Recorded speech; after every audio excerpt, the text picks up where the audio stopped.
Hi everyone, you're here with Laura Neal. I'm Rachel Evans. And today we're talking about why care experienced children find endings so difficult.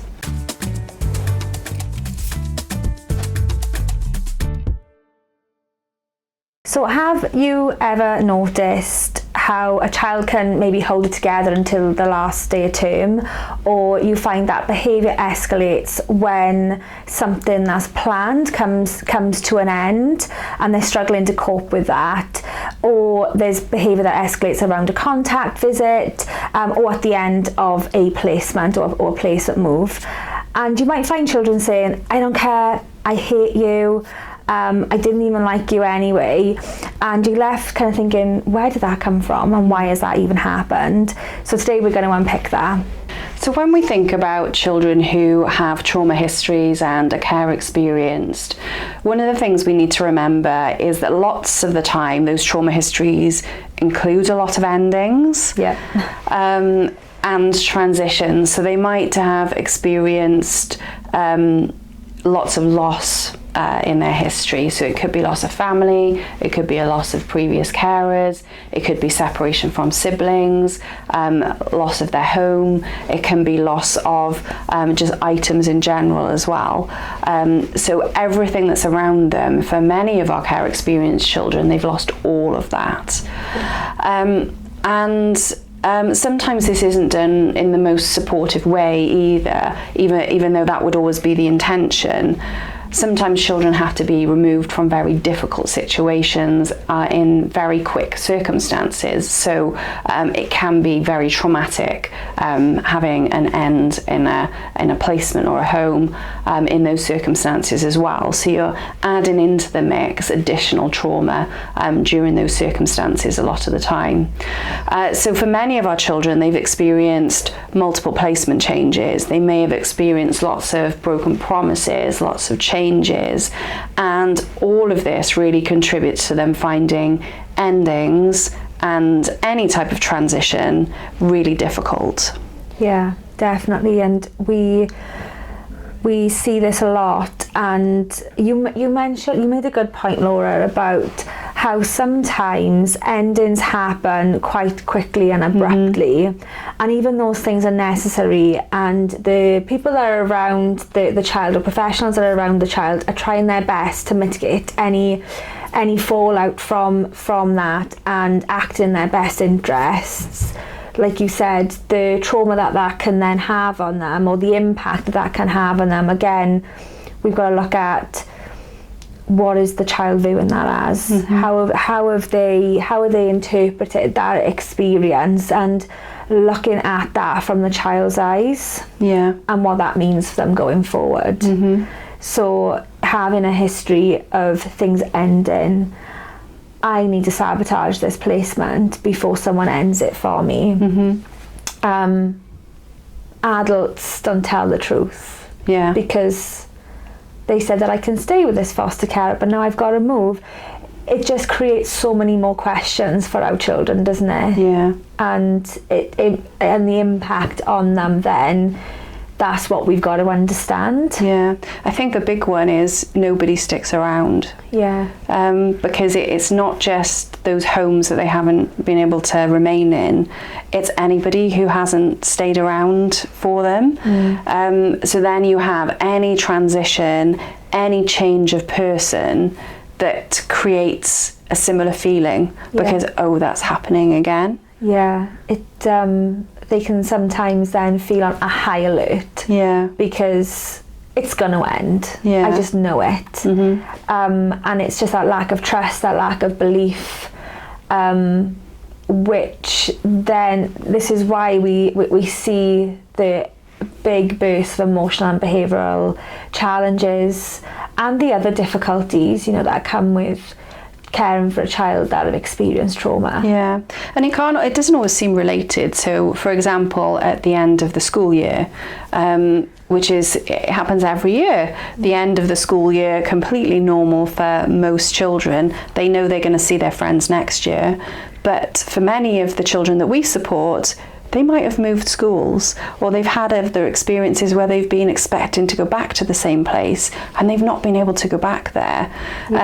So there's no guarantee that for them, in their minds, that they will see those friends next year, or see those teachers, or see that school environment, and they just become, they just want to cling on to it. They want to cling on to, this is something that I enjoy, I've experienced, it gives me stability, and I want to cling on to this. It makes the ending very difficult. Yeah, and this is where we see a whole host of challenges when it comes to their behavioural presentation, and what parents and carers see play out at home, and maybe school see play out, and then what's reported back to social workers.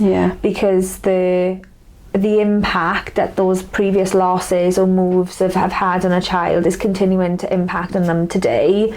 And what feels, like you said, like a little change or a little ending, like school, can mean a big thing for our children and impact on them and their behaviour. So what we see play out for our children in terms of their emotional and behavioural presentation can be slightly misinterpreted by adults, because they're dealing with this day in, day out. It's really difficult to manage, but it can often be viewed or seen as they're engaging in these behaviours to sabotage. They're trying to sabotage this placement.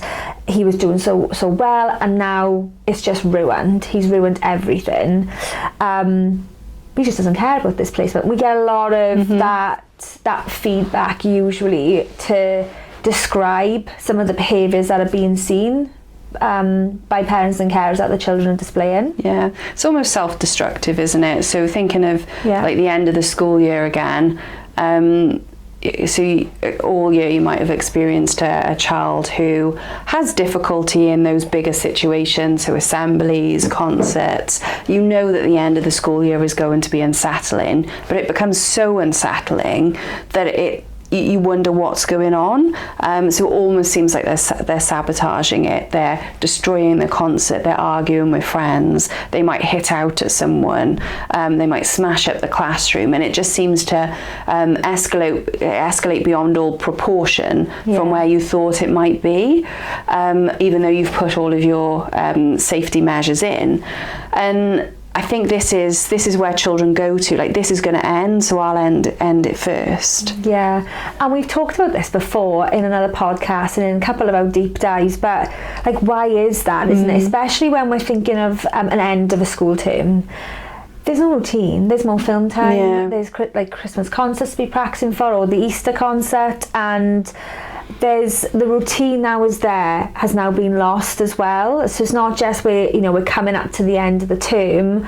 My school life just looks so different now, and I haven't got a routine to follow. So that can just throw children off as well, and again reaffirm some of those internal beliefs of nothing remains consistent. Yeah, nothing remains the same. People are not going to be around for me. They say they're going to be here next year, but they're clearly not going to be here next year. Yeah, and it's what they've experienced in their trauma history that influences some of these behaviours and some of the presentation that we see in our children, is having that understanding of, I'm seeing these behaviours because they have been in 5 different foster care placements, or the last school move, their social worker had to pick them up and move them. So it's understanding where those difficulties come from and why we're seeing escalations in behaviour, not because they're trying to ruin things or make things more difficult. It's because that's what they expect. Because they've experienced that previously. I think even with some of our children who you think, well, they've been in a stable environment. So I'm thinking about our adopted young people who have moved to adoption early on, but you still see some of these behaviours come the end of term, where it almost seems like they're sabotaging. But I think what we need to remember there is they do have a history of not being able to see a family that they will, even if they don't remember them, they will know that there is another family there. Yeah. So why is that? Why was I rejected from there? There's lots in terms of the internal working model that goes on and how they internally perceive things that we need to be mindful of if we're seeing these really big behaviours during endings and transitions. I was just thinking of loads of different things as you were talking then, Laura, about adoption, and we probably need a whole podcast by itself to talk about that. But it's when those things are unresolved as well early on, because it is quite common for us to see children that are in adoptive homes with their families, but these things present maybe later on in life, and when things like this are not resolved for them, and they're still trying to make sense of that. Yeah. But yeah, we could probably talk for a long time on that. We could. Should be a whole different podcast. Yeah. But yeah, it's important to remember, again, their trauma history and how that is continuing to impact on them, and just like reframing some of those behaviours. I tend to talk about that a lot in consultations, in trainings, and just having that trauma-informed lens and look on behaviours when we're seeing these crop up, because they are difficult to manage, but there is a reason behind them. Yeah. So some of the times where you might see these bigger behaviours or bigger responses at endings are things like the end of the school term. It could be, for us, an ending therapy session might see a big reaction to that. It could be a final contact, or when contact is ending for a certain period. When a family member visits, for example, they live in a different country, you know you're not going to see them for another 6 months, you might have a big outburst at the end of that seems unproportionate to the fact that you're going to see them in 6 months again, and you haven't seen them for 6 months previously, but it's this big response.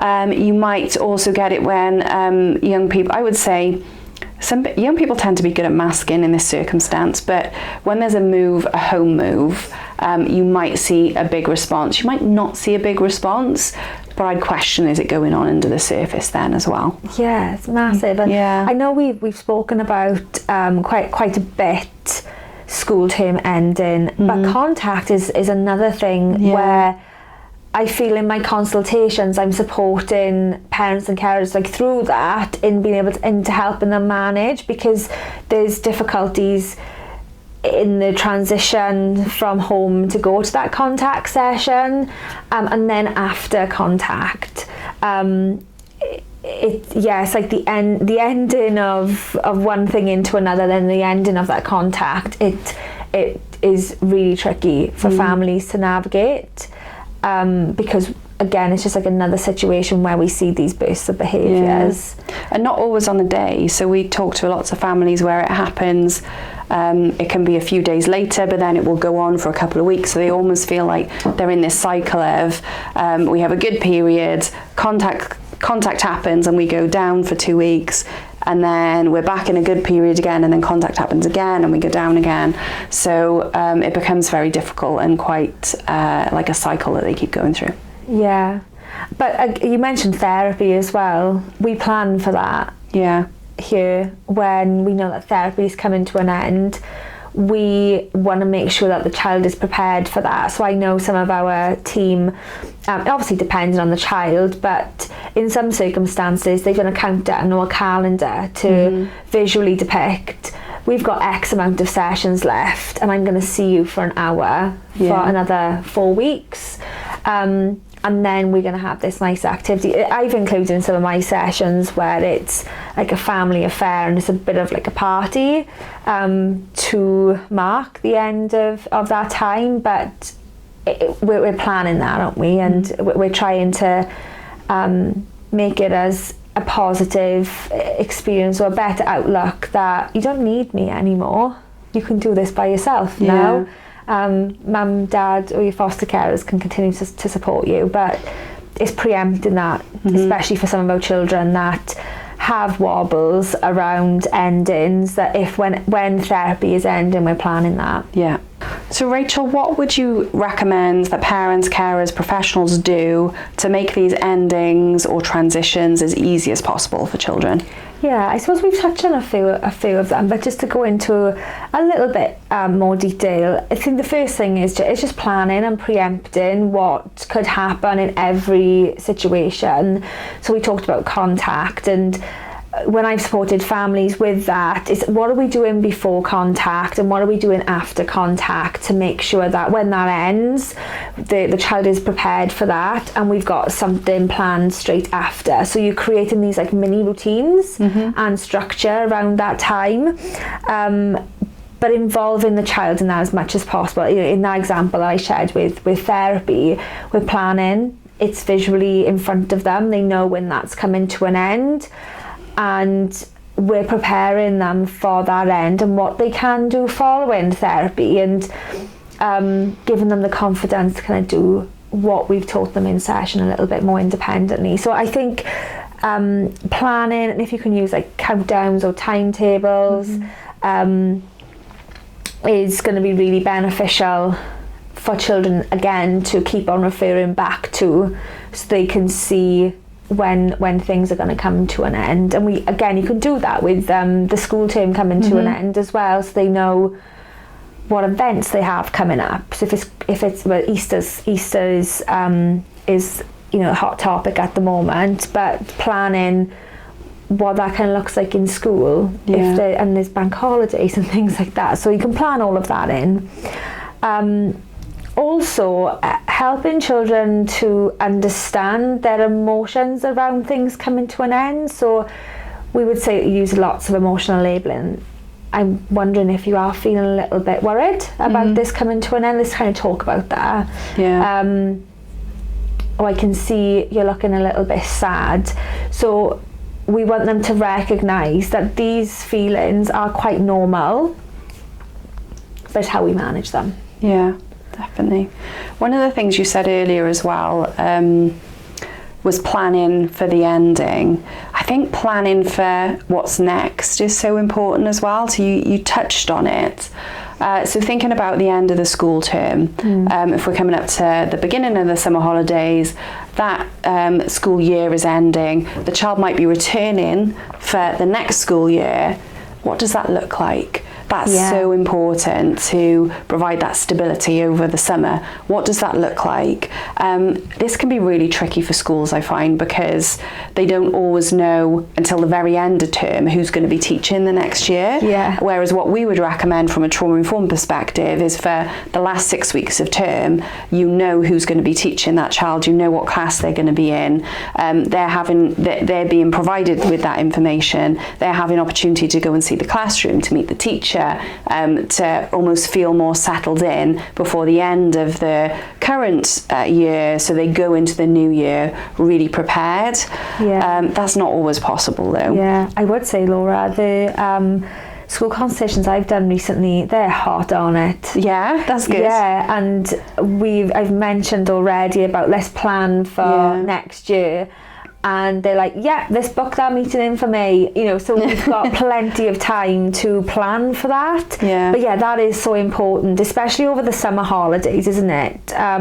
Like, what is that going to look like going into, because sometime this year for your child, that might be going from primary school to secondary school, and that is a massive jump. Yeah. And a complete school life will look so different. Yeah.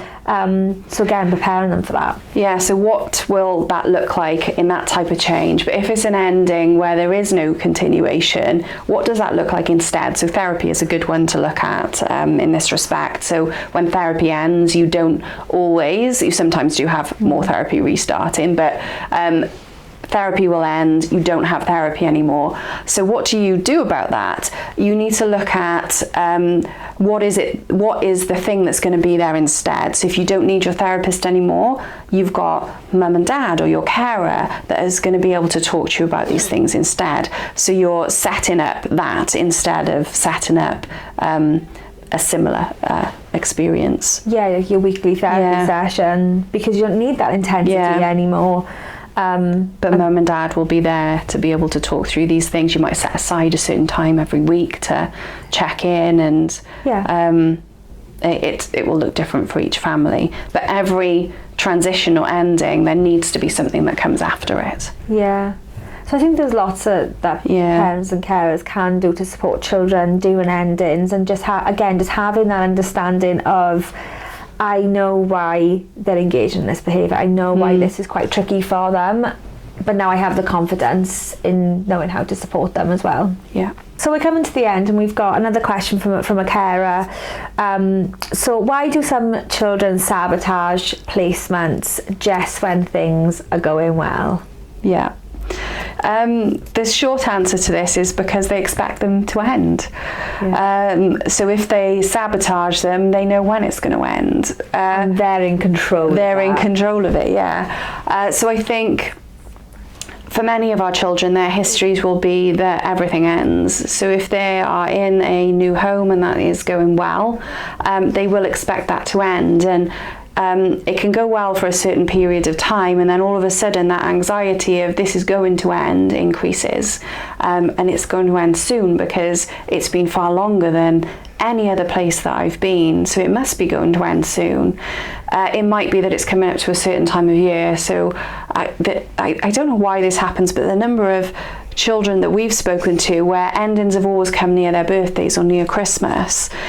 So you might be approaching that period where they've previously experienced endings, so that then they're really thinking, oh, this is going to end now, and that anxiety increases and increases. And if they cause it to end, then they have the certainty of its ending. Yeah. So it's replacing that anxiety and uncertainty with certainty, even though it's a certainty that they probably don't want.